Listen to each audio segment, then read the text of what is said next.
I love that you said life's a journey because you've accomplished so much.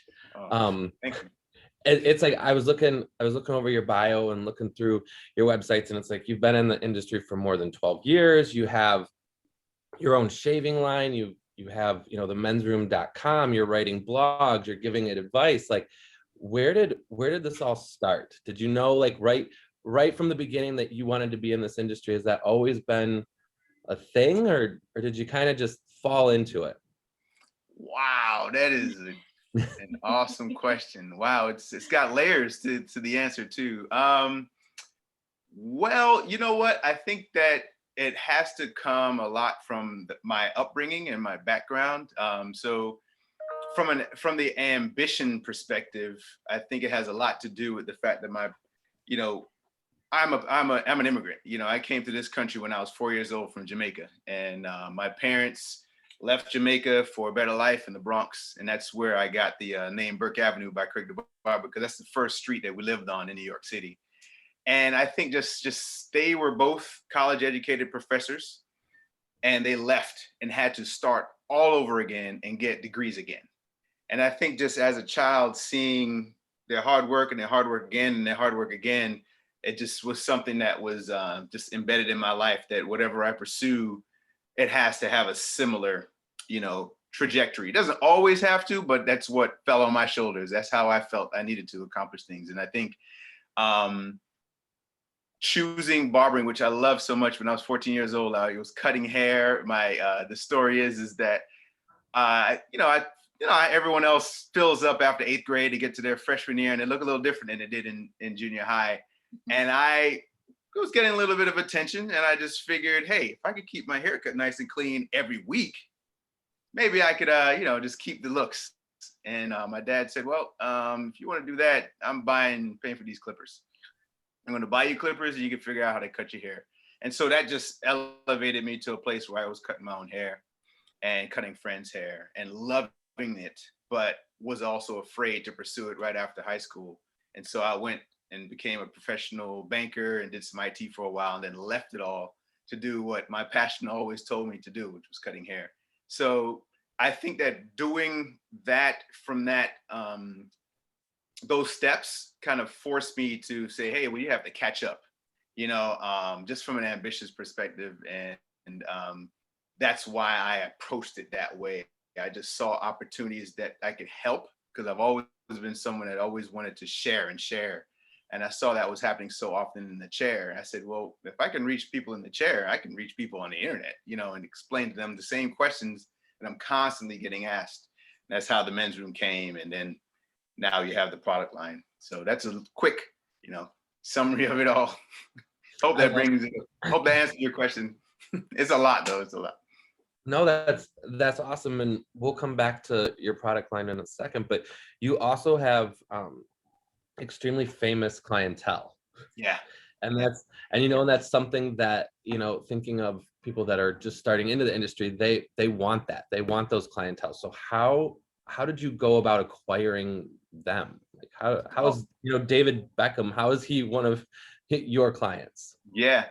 So I think, like in any business practice, networking is huge, right? You have to find an opportunity, like what we're doing here, is getting to meet other people in the industry, showing them your talent, showing them your passion. And then just through that networking, these people start falling into line with what your goal is. I met David Beckham through through Ken Pavis. And so that connection just worked. He said, hey, I know Craig and you cut great hair. Let's just make that connection. And so that's how I met David. But when it came to meeting all of these other celebrities, I just went out there. I was a barber in Long Beach, California when I first moved out here, at an amazing salon, first men's only salon called Dean Anthony, down there in 2nd Street in Long Beach. And my pursuit was to eventually target higher end folks. And so I I submitted my information to Fred Siegel Beauty in Santa Monica, because I knew that they were doing a lot of barbering work on sets and things of that nature. And I introduced myself, told them my interest, and they said, hey, whenever you have anybody that's interested in my type of work, please give me a call. So they put me on the list, and I just kept on bothering him, giving him a call till one day the barber there was moving to Hawaii. And he just gives me a call and says, "Hey, Craig, moving to Hawaii and we need a barber at this salon. Are you interested?" And from Long Beach to Santa Monica, California, that's how my career really exploded, with meeting so many other folks in the industry as well as celebrities from working at that particular barbershop and salon for a period of time. But it didn't happen unless I was just, knowingly calling folks and trying to expand my experience. And that's how it worked. You talked about ambition and you talked about passion, and sometimes your first year, your second year, even as you're owning a salon, like sometimes you can lose that along the way. So how have you managed, because even talking to you right now, like you're just getting started, like you can just feel your energy, like you just have that that drive. So thinking of those in the industry that especially after last year might just kind of be in that funk, what advice would you give them? That's a good question. I think that it's going back to the foundation, going back to why you chose to do what you're doing. If you can constantly go back to that reminder, and that reminder of why you're choosing what you're doing is pure, then it's not difficult to stay on that trajectory of where you want to go. A lot of times, and I can speak just from being in the banking industry and IT industry, when I was in college, the goal was, hey, I like IT, I like business, I like banking. Which one's going to make me the most money? And so that's where my trajectory went. And so, as you can see, I'm no longer doing that, because there's a certain burnout that you reach when you're trying to accomplish something that you're not passionate about and you're chasing the wrong passion. So if you fall into the space of cutting hair and the downtrodden challenges, because there always will be when you're an entrepreneur in this space, if you can go back to the purest form of why you chose it, and it falls back into, I love talking to people, I love making people feel beautiful and look beautiful, then that core passion would always keep you moving to the next level. I love that. And sometimes people just start in this industry and really don't know their why.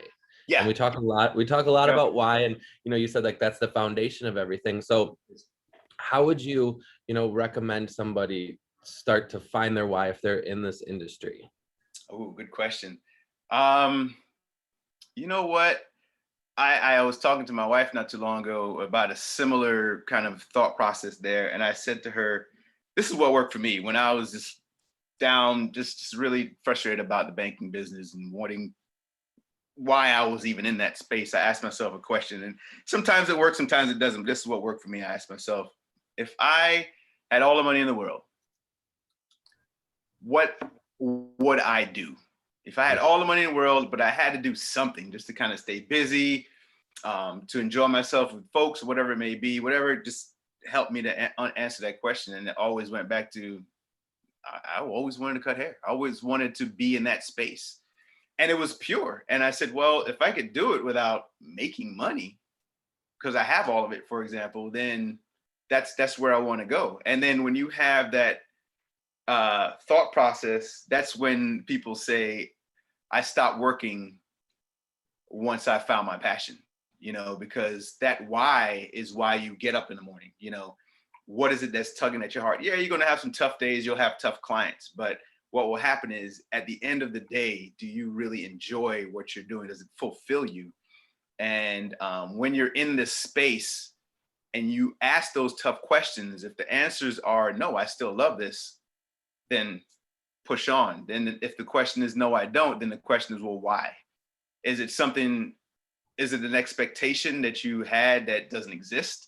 Or is it something that quite honestly can be fixed just by moving to a different salon, or, getting some better tools, or maybe getting some more training behind you, under your belt? Those are things that you ask yourself. That's what I think.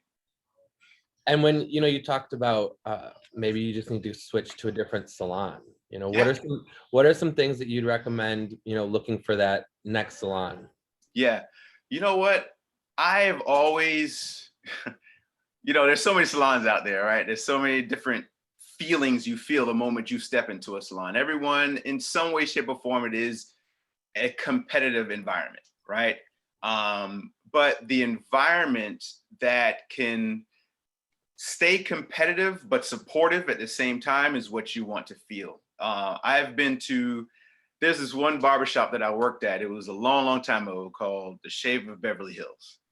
Until this day, there are folks that have bumped into us on the street, me and the other barbers that work there, and said this very same thing every single time. They said, that was the best group of barbers ever assembled in my entire life living in Los Angeles. And the reason why they said that was because we all got along.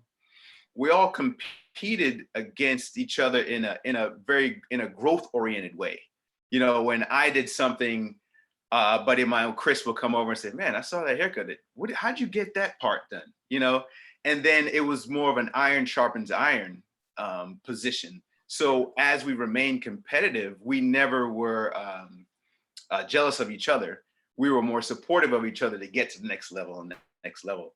And I think that's what you're wanting to see in a salon and even in a barbershop. You want to see that folks are willing to pour into you as well as you're willing to pour into them to grow that salon to the next level. I love that you said you were competitive, but in a growth oriented way. And Right. we always talk about, you know, how important it is to continue to invest in yourself and continue to grow and continue to, you know, push yourself to that next level. So what are you currently doing right now to grow yourself? Wow, good question. I'm doing a lot of reading. You know, this past year, I think with everyone, we had an opportunity to pause, a forced pause or a voluntary pause, whatever it may be. It gave me an opportunity to reassess, okay, where are we going here? How is this COVID situation going to affect me moving forward? How is it currently affecting me? And a lot of times you have to take a pivot and embrace that pivot in a way that you can still sustain your growth, sustain your family.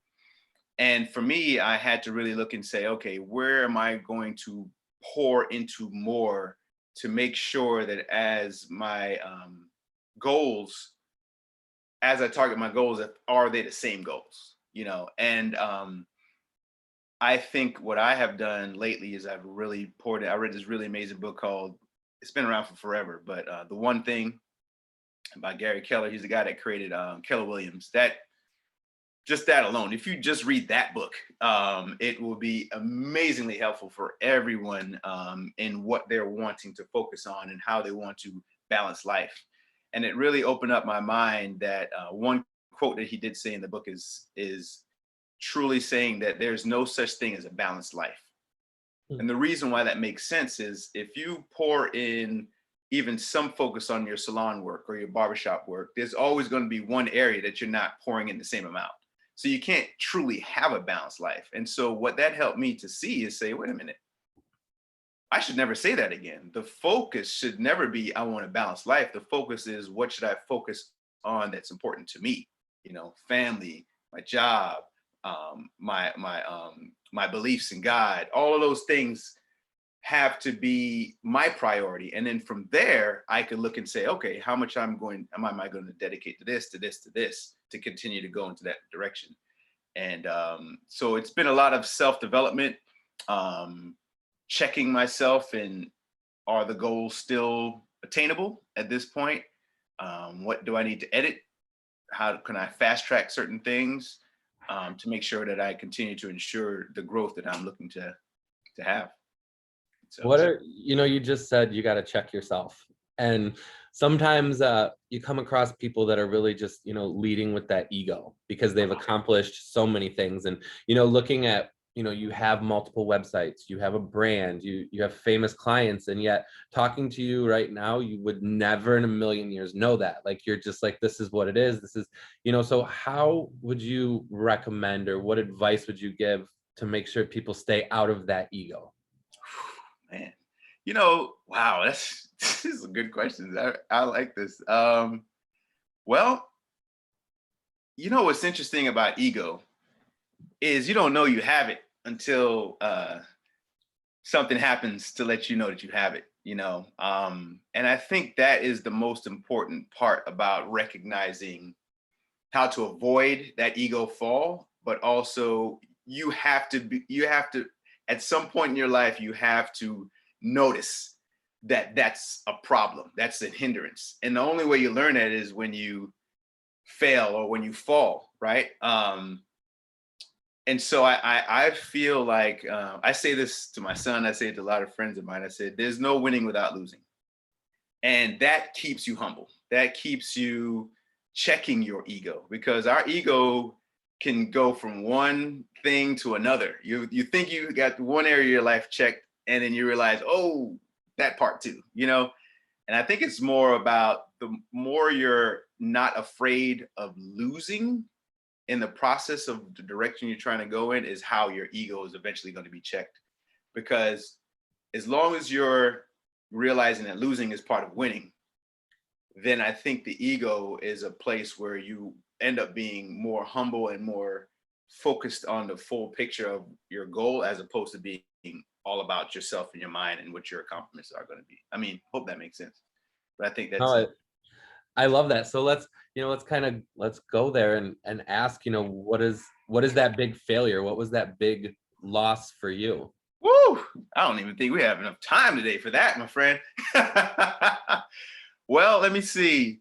One really, really challenging failure for me was, let me think here. Okay. Juggling too many things.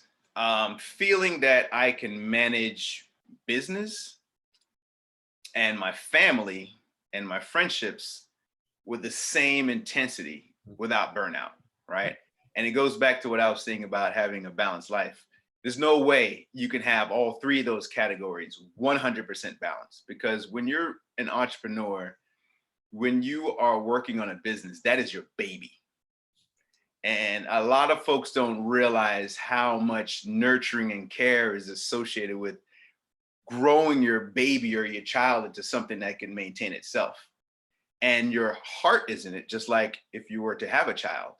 And so when when your business is your baby, and then, for example, I'm married and my wife was originally my baby, and then now I have a child that is now the baby, something has to be in the number one position, right? And I think for me, there was a period of time where I was really, really, really, really working hard at my business and focusing on it so much that I wasn't paying attention to my wife or my son. And I just realized that, wait a minute, this is something with juggling so much on the business side. There were a few things that fell apart business wise that, just happened to fall apart. And then it woke me up to realize, well, now I have this time here to look at, my wife and my son, but now you could see that there was some inability to connect, because there was, I'm busy over here. And so it humbled me in a way to say, wait a minute. I think that if those things worked well, I'd have a disconnection with my son and my wife. So I ended up being very happy looking back that these things fell apart in the business, where I can dedicate to the most important part, which was my wife and son. And so when that was brought back and nurtured, then business flourished, because then the priorities were in the right place. I At love least that. me. Yeah, thank you. I love that. And I want to, before Tina jumps on here real quick, I want to talk a little bit more about your products, because Oh, they sure. were launched in 2017, and in 2017 you won top honors for having the best shave cream, like instantly, like that. And I do know, that sometimes people are like, I want to get in the products. I'm going to start this. What did that look like for you? Was it just you were finding that solution to something, or did you always have like a science background? Like, what were those steps for you? Oh, that's a great question. Well, one of my biggest goals in the space of barbering was to create a sense of resurgence in the shaving space. I had, for years as a child, had struggles with shaving, getting ingrown hairs. And I would always consume myself, well, can I get rid of this so it doesn't look so unsightly? So when I got into the barber space, I just really started figuring out ways on how to properly shave someone that didn't create this concern. But one of the challenges that I saw when I would educate customers on these was that there wasn't a consistency of the products that were on the market. And what I mean by that is when you're shaving your face, there's a sharp blade going across your face. And I think that because men shave so often on a daily basis, we get we don't realize how important this is, that you're actually putting a blade across your face, and it's 50% of our face. So if you're shaving it off or you're doing something with it, your focal point is here. So that means all this needs to look as best it can be so everyone can pay attention to your eyes. No distractions down here, right? And so through that process, I noticed that there was some imbalances in certain shave creams that I would use at a barbershop versus some balances in others. And I just figured, well, there has to be something that we can create that's going to support the aggressive nature of the blade on the surface of the skin to then allow that customer, that gentleman or that woman shaving with the product, to have their skin grow and heal as quick as possible to prepare for the next day's shave. And so that was the concept. And then I knew I would always play around. I was a spokesperson for Lab Series Skincare for Men, also did some work for Philips Durelco. And so I also did some consulting with other grooming lines. And I saw that there was a few things that they got right, they could have done better. And I just started playing with shaving creams and figuring out, like, well, if they do that to figure out their formula, I could do the same thing. And the difference between them and I was that I was doing it real time. I was actually shaving customers while I was researching. And so long story short, I created a shaving cream that addresses those three major concerns. The glide, the irritation on the surface of the skin, which is real-time healing. It also helps with ingredients in the surface of the skin for everyone that shaves. But when you put a sharp blade across your face, you're going to get micro cuts that leads to some darkening of the skin, no matter what skin color you have. And so I created natural ingredients that help to reduce the darkening, the hyperpigmentation associated with it. And so that's really how I came up with that product. And I made sure it had a bunch of essential oils to continue to hydrate and really balance the skin for moisture protection as the day goes on. That's awesome. Looking back at everything that you've accomplished and all of your success, what is the best piece of advice you've ever gotten? Oh, wow. Best piece of advice I've ever gotten is be yourself, stay in your lane, which is interestingly two different pieces of advice, because you can stay in your lane and not be yourself, right? And so as I've gotten more deeper into this business, it makes a lot more sense than when I was first told what that means. You look at driving in the car, you look at running a race. If you deviate into someone else's lane, there's a big car accident. There's a big issue. You're colliding, and no one's winning that race, at least those two folks. So what you're doing is you're interfering with someone else's progress, and you're completely destroying your own. And I think that's a major part of finding your own place and who you are and why you are doing what you're doing. And I think that's the most valuable piece, because ultimately the goal isn't for this huge amount of financial success. Yes, we all want that, but I've been around way too many folks in my career that have all that and are not nearly as close as happy as I am. And so the goal is the happiness, right? And you're only going to achieve that happiness through knowing who you are, staying in your lane, and trying to pursue that happiness. And that's through knowing your why.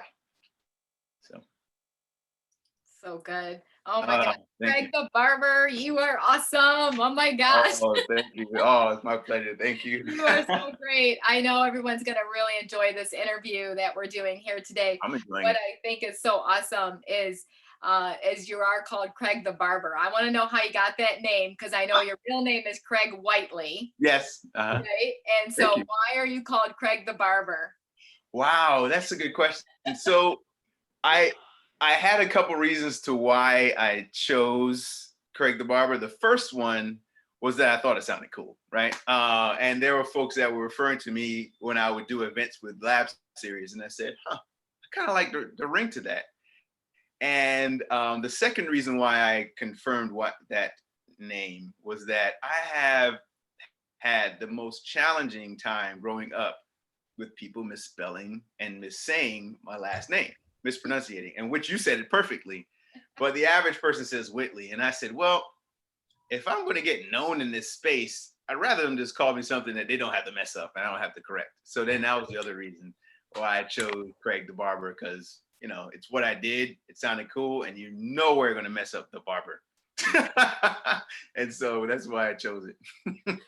I love it. And you always have to be a barber then, because otherwise forget about it. Exactly. Yeah, it's keeping me in my lane. Keep you in your lane. Stay in your lane. Yes. Exactly. From barber. I love that story. I went from dentistry to cosmetology owner, which is funny. So you and I were kind of in sort of similar sectors, you know. No one really likes their banker too much unless they're going to give them money. And exactly. Nobody likes their dentist or dental. No one.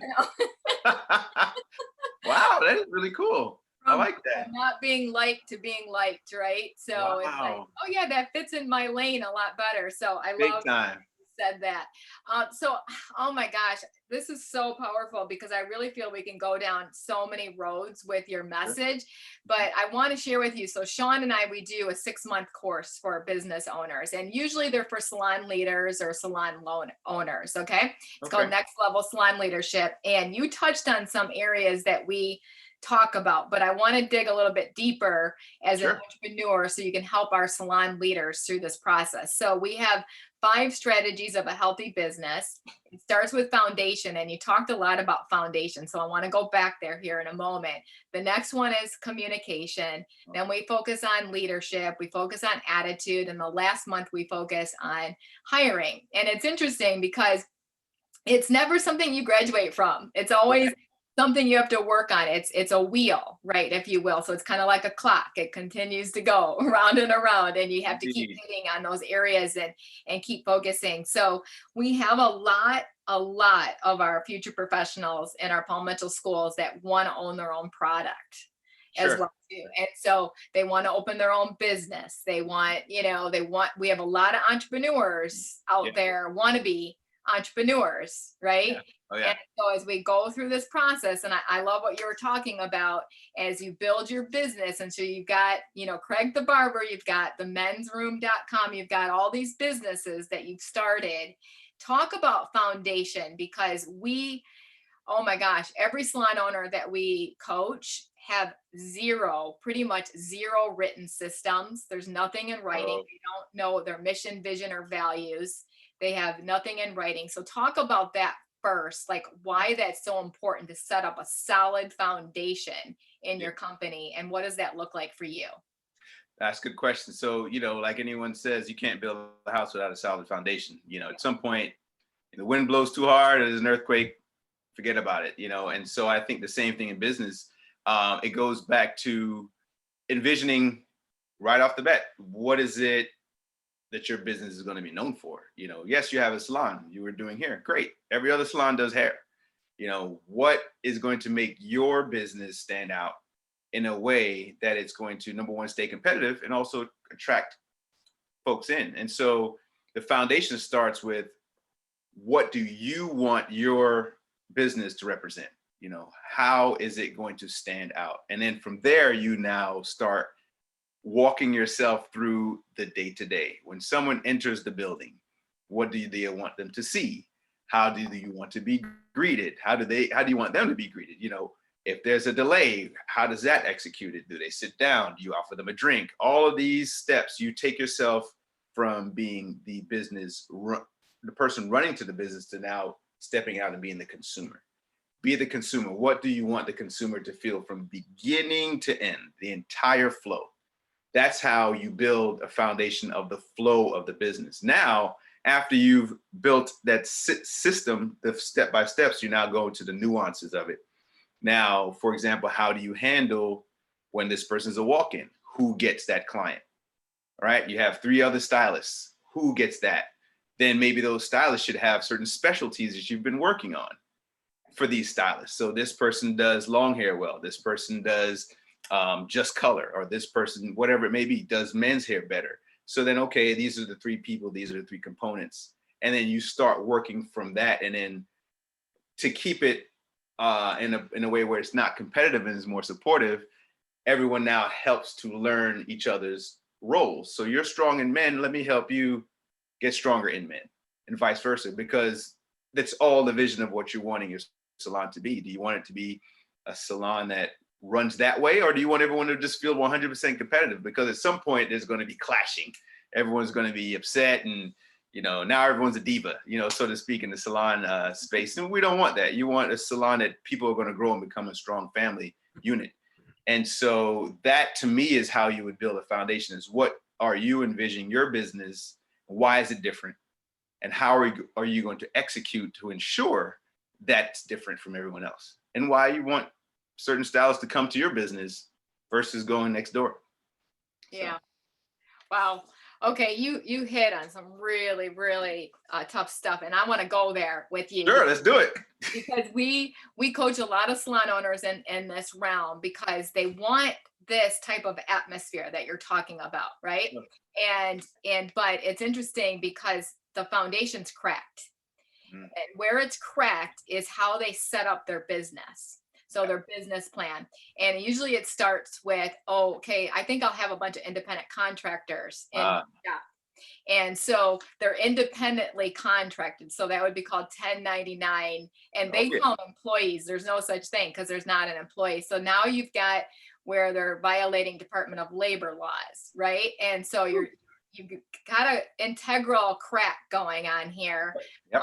A broken system, right? And so you're expecting your people to do what you tell them to do, but they're independently contracted. So now there's the crack in the foundation. And so, let's go there for a minute. Sure. What's been your experience, with this type of situation with shops and salons? Yeah, that's such a tough one, because I would say the most common creation of a salon or a barbershop, usually they end up being booth rent, 1099, contracted employees, or contracted folks. And so that's the most common.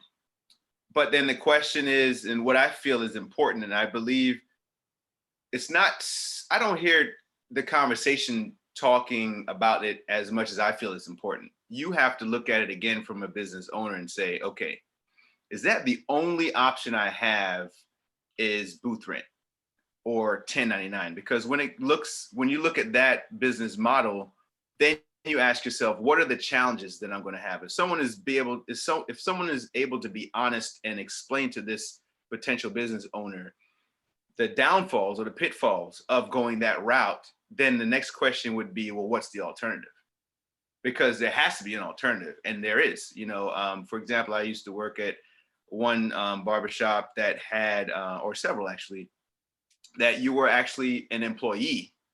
And so you were a salaried employee and you're guaranteed tips. And then from that breakdown, you would have certain strategies where you can then negotiate, okay, well, I want 60%, I want 40%, whatever it may be, was this how they broke it down. But what happens is, when you look at it from the perspective of booth rent versus, or 1099 versus an employee's position, the strength is now in the hands of the owner, because now that employee has guaranteed income plus tips. And as that stylist grows their business, then obviously the business grows for the salon owner. But then the salon owner now has the financial capability of building the business more consistently and also helping to promote that stylist. So that's a different scenario, right? Versus 1099, you're just saying, well, the onus is on you. This is your business, run it this way, just pay me at the end of the month. But what happens is it creates a dynamic of a flow that doesn't feel necessarily the way you want your business to be run. If you want to have a leadership stance in how you're running the business, you have to create the blueprint of leading, and you can't do it when you have independent contractors, because they're leading their own business. Right. So you have to that. I love that. You said it perfectly. I always liken it to, could you imagine if my landlord was trying to tell me how to run my business? Right. Because that's basically what you are as a Yeah, landlord, taking care exactly. of independent contractors. Yeah, yeah, yeah. And Yeah. and that creates such, because people, let's be honest, when you go into the business of hair, the goal, you have already a personality that you are wanting to be self-sufficient. You're wanting to be your own boss. Right. So right. then if you wanted to be your own boss and you fall into a salon where you have a boss, then that's not necessarily where you want to be, nor does that boss really want you there, because it's going to be a conflict. So you have to seek out that position if you are going to be that hairstylist. But if you're wanting to run the business, you have to figure out a way that's going to make sure that you maintain control of that business. Yeah, that's so good. I love that, Craig. What is your opinion? We've got the chair rentals, we've got the salon suites. I've spoken to a lot of different masters like yourself that have, strong opinions on this as far as if that's something you want to do, like work on your own, if that's something you see yourself doing, being, a solopreneur, entrepreneur, working on your own. When is the time to do that? And when is it smart to do that? Because I've noticed a lot of people want their own business, but they really don't have a head for business. They don't understand profit and loss at all. They think that if they go on their own, they're going to make 100%, and they kind of forgot to pay about the rent. They forgot about inventory. They forgot about taxes. The list goes on and on and on, right? So can you talk about that? Like, when would be a good time to consider that, if that's what you believe your purpose is to do? That's a good question. So here's what I feel is always important to realize, is that this pursuit in any career you're trying to choose is, you have to have a long-term vision. You cannot go into this particular job or this role and expect that you're going to make it within a year, that you're going to make it, whatever that it is. A lot of times those are really high expectations, and you have to really be honest with yourself. And these types of successes take time.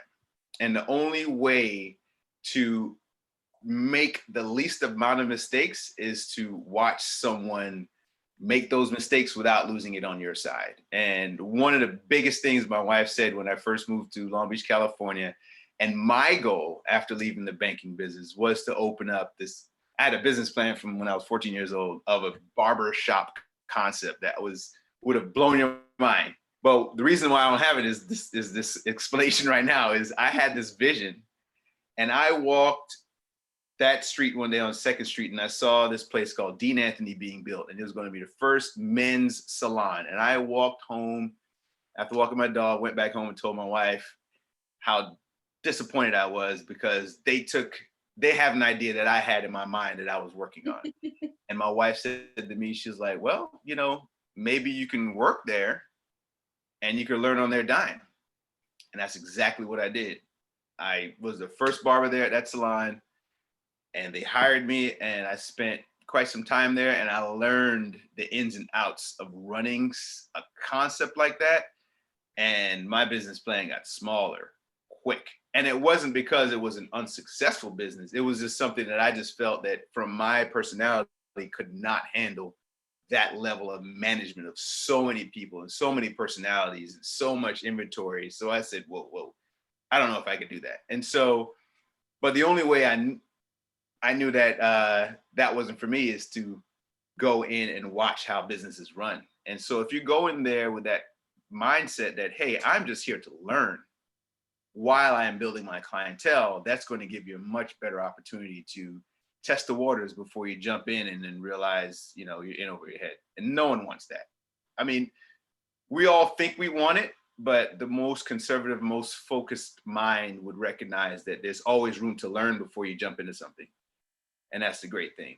I could say one last thing in relation to that. My son, he's 9. And he used to tell us all the time, I want to be a farmer. I want to be a farmer. I was like, when I grow up, I want to be a farmer. Okay, cool. Well, let's visit some farms, and maybe let's spend some nights so you can taste it, so you can see it. Yeah, at 9, you might not like that. You're waking up to crack of dawn to milk a cow, but at least you have a feeling of it. So if it's still that passionate at 16, 17, 18, then hey, you now know what it's like. And I think that's the most important part.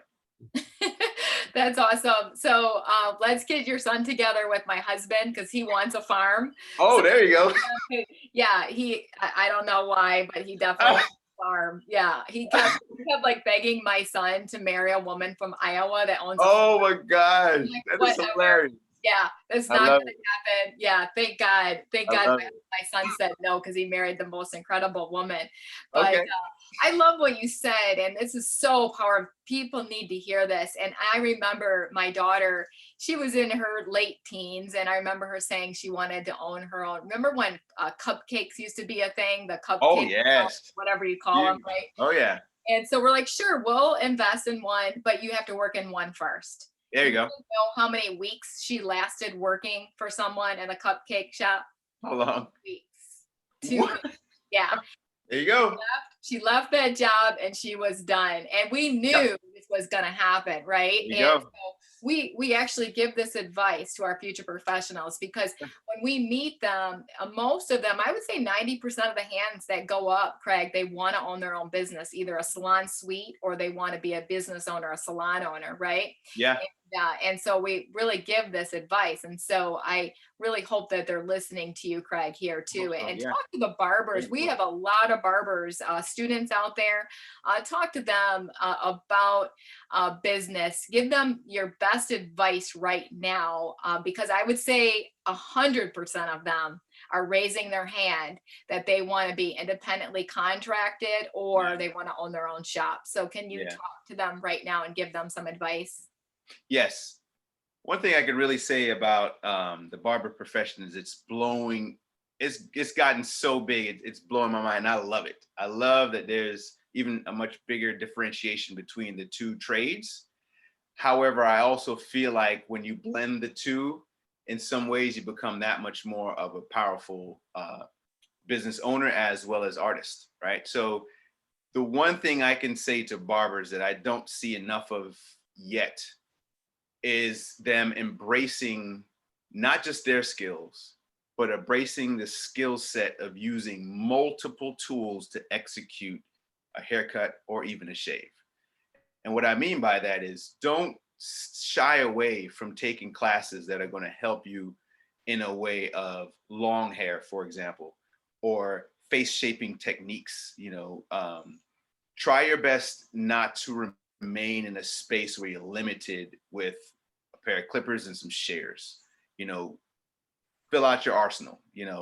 Use as many tools as you can to accomplish that haircut. No different hairstyles, no different hair types, and that is how you become a well-rounded barber, because you never know with your pursuit in life, you never know how someone may see you.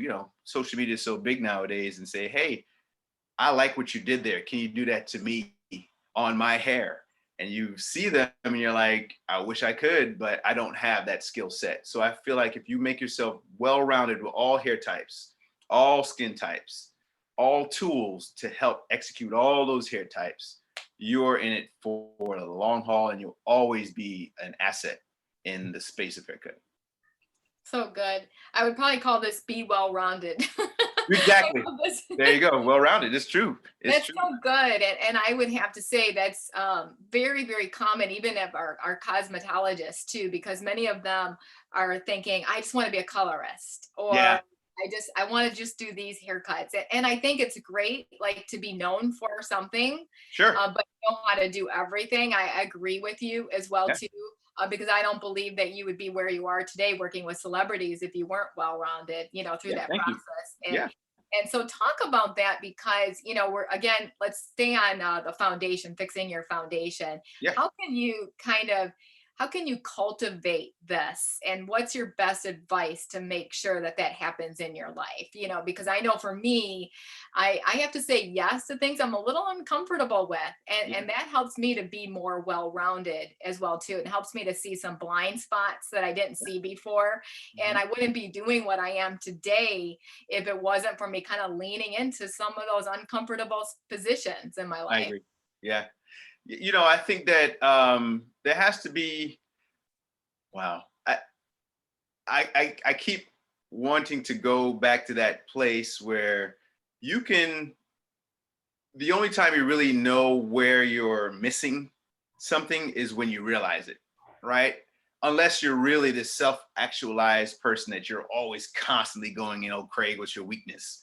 Find this. You don't really realize these little pieces until you continue to say the yeses, right? And saying, oh, wow, I feel a little nervous about cutting that particular hair or whatever it may be, or, oh, let me give it a try. Oh, I didn't do that so well. What do I do next?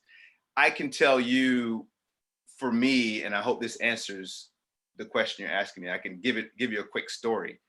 And it's a really quick story. And I was working at Dean Anthony's salon. I thought I knew how to cut anybody's hair. A gentleman comes in one evening. I'm the only person there. He tells me what he wants. I said, no problem, I got it. At that time, I knew I could do a lot of things with clippers, but I wasn't all that good with shears. So I figured, based on what he described, I could accomplish that with some very advanced techniques that I've learned with clippers. Long story short, he didn't like the haircut. And so at the front desk, he paid for it, but he wasn't happy. And so I went home that evening and I was really bummed, really upset, because I just felt that I didn't give the guy the best haircut I could have given him. So the very next day I went back to work. I found out his phone number. I gave him a call and I said to him, I said, hey, listen, I apologize for that haircut. The next time you come in, just give me another opportunity and I'll give you a haircut for free. And he's like, oh, wow, thank you so much, blah, blah, blah, blah, blah. And so he sounded nice, sounded cordial on the phone. He was surprised. And he was like, oh, thank you. Guy never showed back up, ever. And within a month and a half of 2 months of realizing that he never was going to come back, I went home and I purchased 4 mannequin heads. And I found as many DVDs as I could find on cutting hair. And every day off, I was cutting a new hairstyle on those heads. My wife would come home and she would see me, and the whole living room had hair on the ground. I'm going between heads. And I told myself, this is never going to happen to me again. But that's me. I learned that was only going to happen to me once.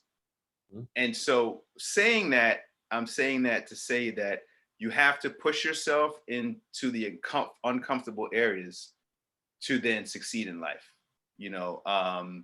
I tell guys, talk to barbers all the time, and everyone knows who Kobe Bryant is, right? But, sometimes the guys, I know Kobe, he's a great baller, blah, blah, blah. One thing Kobe did is he would practice twice a day his entire career. So he knew that come summertime, all these athletes that now take their summer break and train, he already knew he was years ahead of them. So when they would lose a game, he was so upset that they lost the game that he would immediately go and check the tape. Because in his mind, it wasn't that I lost the game, let's go look and see how I lost the game.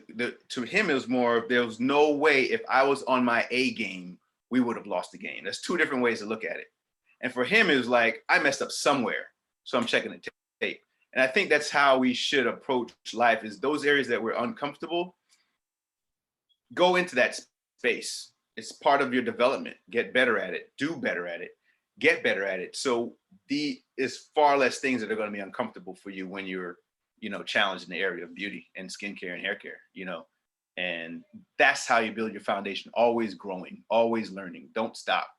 They have continuing education for a reason. It's forced in a lot of states for a reason. And one thing I can say about California is no such thing as continuing education. There's no CEUs. And I always say, well, why is that? And I can answer for you. The reason why is because you weed yourself out. There's always going to be somebody that's going to do better than you if you're not trying to do it for yourself. So, you weed yourself out, and no one wants to, to really deal with you when you get to a certain point, because you're not evolving. So. Yes. Oh my gosh. Okay. You had a defining moment, big time, with that haircut, and you lost that person. And so the next month, Sean and I spent on leadership. So fixing your leadership. And I think this is going to hit home with this, because, there's times when we're going to have that full walkout. And so we could go ahead and blame our people, or we could say, hey, if I was on my A game, I would have never had that full walkout, right? I had two of them. One of them I denied for many years. The second one I saw it right away. But the first one was a defining moment years later. Yeah. The second one I knew right away, and I knew exactly what to do. I knew how to shuffle at that point in time. And I said, to myself, kind of like what you're talking about, I need to get back on my A game, and how am I going to fix my leadership? So can you talk about that? Because you talked about, this past year, you said, I spent a lot of time growing myself by reading. And I love the fact that you talked about the one thing, because it was almost like it identified that blind spot in you of like, oh my gosh. And me too, Craig. It's so crazy because this past year I was like, oh yeah, I've got to get back to, I call it the daily dozen. Okay. And that's areas in my life that I really need to focus on. And first and foremost, family has to come first for me. 100%. And the second thing was health. And now the third thing is growth. So I know those are my top three things. And then of course, being intentional about all the other 12 areas as well too. But how have you been able to fix your leadership, and how do you stay constantly fixing your leadership? And what advice do you want to give salon owners and leaders today in this climate? Yeah. Ooh, leadership to me is not an easy thing. And I think a lot of people get it right. A lot of people get it half right. A lot of people don't do it well at all. And I think leadership, you have to lead with vulnerability in order to gain the respect of the people around you to then lead them. If you lead as a person that never gets anything wrong, that is always right, that knows everything, you lose your people, right? And I feel like, there's two differences in this process. When I say vulnerability, people think transparency. Now, I'm not saying pour your whole heart out and pour your whole life out, but what I mean is transparency to me is like looking at a glass window. You can see what's inside the house, but you can't get in, right? That's transparency.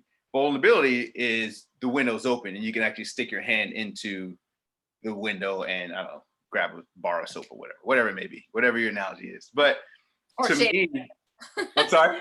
Or your shaving cream. You grab some shaving cream because you want to. Exactly. And so when you look at it from that perspective, you gain so much respect from that level of communication with your employees. When you tell that employee, like, hey, listen, for years I struggled with that same hairstyle. And let me tell you something, that guy right there never showed back up the barbershop to me. He never came back to me, but I did this. That becomes a relatable experience to the person you're speaking to. And then they look at you like, oh, wait a minute. So he's actually trying to help me. And so that communication level stays relatable, and it helps that person see that you're only trying to build them up. And that's what I think is important about leadership is you have to first display that you're open to sharing your weaknesses and challenges before they're able to accept that you are not attacking their weaknesses or challenges. Yeah. Wow. I agree with you 100%. And I think that goes back to that ego thing that we talked about earlier, and you hit the nail on the head of, sharing your mistakes and your pains and your challenges, not dumping them on them and making your staff your therapy. Right. Because they're not, I've seen that happen too, like, hey, let's go drinking. We talk about this, building appropriate, solid relationships with your team. And the word there is appropriate.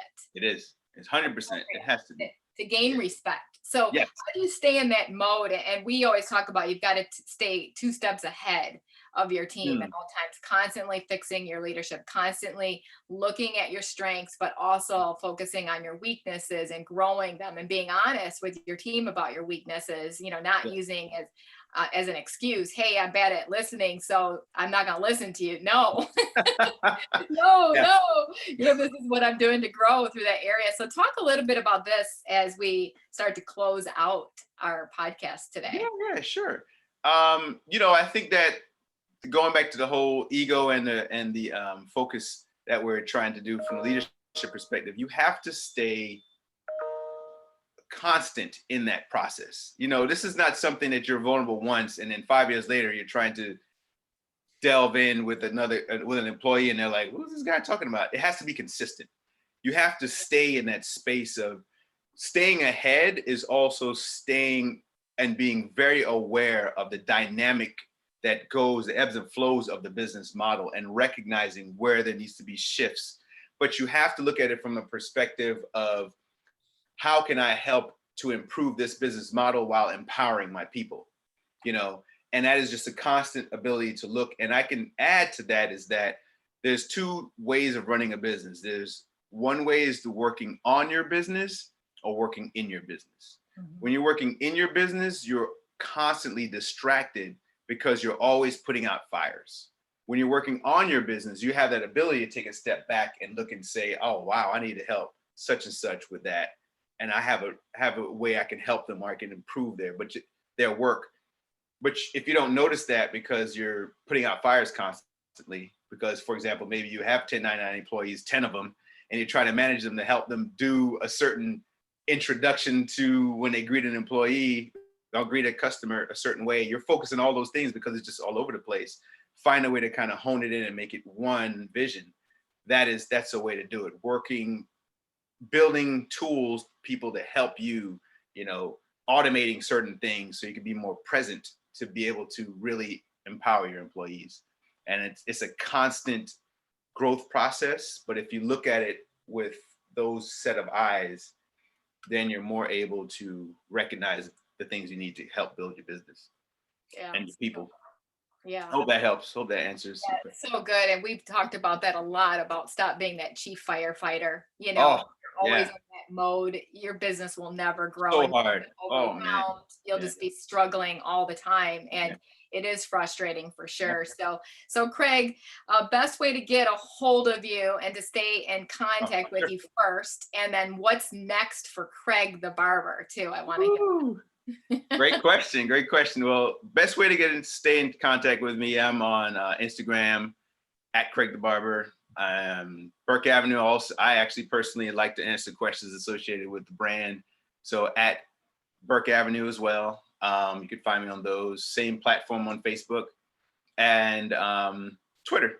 I every once in a while I'm on there too, just spitting out all kinds of silly stuff. But I'm there trying my best to just stay connected as well, and following a lot of people there. So you can find me in those areas. And what's next for me is, it is now May, and I'm looking to activate this no later than July. I am working very, very diligently in building Burke Avenue to a place where it can stay competitive, and even more competitive with the other brands of products out there on the market. And so I'm looking to hopefully implement another product by the end of the year, which will be a face wash. So it'll be a 1, 2, 3 type of system. And then we'll be able to expand it with packages and holiday gifts and things of that nature, because now we have 3 pieces of products. And then from there, we'll see how it goes, on how I have a few other ideas related with the brand, and I'm really excited about. We're going to try to get that face wash out first. And it took me 3.5 years to make the shaving cream. It's taken me almost about 3 years to make the face wash. So, and the balm was 2.5. So I take my time. I don't force anything. I don't rush anything out. And I feel like that's the way we should also approach life. And, you know, just take your time and allow it to always be a happy thing when you're doing it, you know, and so take your time with it. So that's what I'm doing.